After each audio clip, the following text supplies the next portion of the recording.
ایک عورت کا شوہر روزانہ کسی نہ کسی مہمان کو گھر لے کے آ جاتا، بیوی کو کہتا اس کے لیے کھانا تیار کرو۔ شوہر کے روز کے اس معمول سے تنگ آ کر یہ عورت شکایت لے کر میرے اور آپ کے کریم نبی جناب حضرت محمد مصطفیٰ صلی اللہ علیہ وسلم کی بارگاہ میں حاضر ہوئی، رو کر شکایت کرنے لگی، یا رسول اللہ، میرے شوہر نے معمول بنایا ہوا ہے، روزانہ کسی نہ کسی مہمان کو گھر لے کے آ جاتا ہے اور کہتا ہے اس کے لیے کھانا تیار کرو۔ کڑکتی دھوپ میں مجھے آگ جلانی پڑ جاتی ہے، کھانا تیار کرنا پڑتا ہے، چلو ایک دن کے لیے تو مہمان آ جائے، اس کی خدمت کی جائے، لیکن اس نے معمول بنایا ہوا ہے، روزانہ کسی نہ کسی مہمان کو لے کر آ جاتا ہے اور کہتا ہے اس کے لیے کھانا تیار کرو۔ میں تو آگ جلا جلا کے خود جل گئی، آقا میں یہ تکلیف برداشت نہیں کر سکتی، میں یہ دکھ برداشت نہیں کر سکتی، یا رسول اللہ آپ کے دروازے پر آئی ہوں، آپ مجھے کوئی ایسا طریقہ بتائیں جس کو اپناتے ہوئے میں آپ کے فرمان پر عمل کروں، آپ کے طریقے پر عمل کروں، میرے شوہر کے اندر جو یہ عادت ہے روزانہ کسی نہ کسی مہمان کو لے کر آ جاتا ہے، یہ عادت ختم ہو جائے۔ میرے کریم نبی خاموش ہو کے اس عورت کی بات سنتے رہے، میرے نبی نے کوئی جواب نہ دیا، عورت کہتی رہی، سناتی رہی، میرے نبی خاموش رہے، میرے نبی نے کچھ بھی نہیں کہا۔ کریم نبی کے لبوں پر خاموشی دیکھ کر یہ عورت خود خاموش ہو کے واپسی چلی گئی۔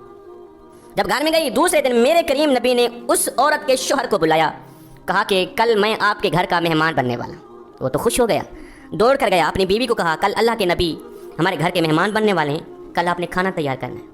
وہ عورت بھی سن کر بڑی خوش ہوئی، صبح اٹھتے ہی اس نے تیاریاں شروع کر دی، کھانے بنانے شروع کر دی۔ میرے کریم نبی نے وہاں کیا کھانا تھا، میرے نبی تو وہاں ان کو سبق دینے جا رہے تھے، ان کی آنکھوں سے ان کو کچھ دکھلانے جا رہے تھے۔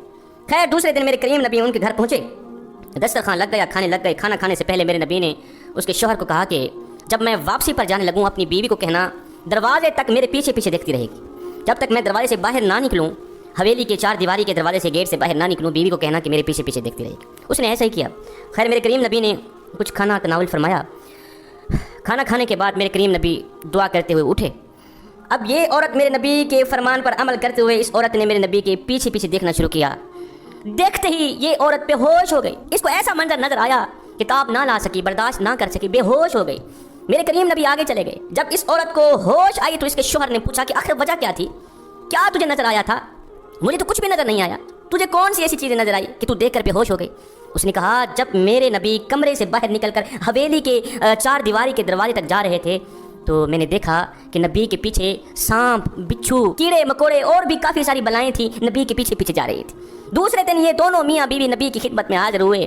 اس عورت نے پوچھا آقا آخر وجہ کیا تھی؟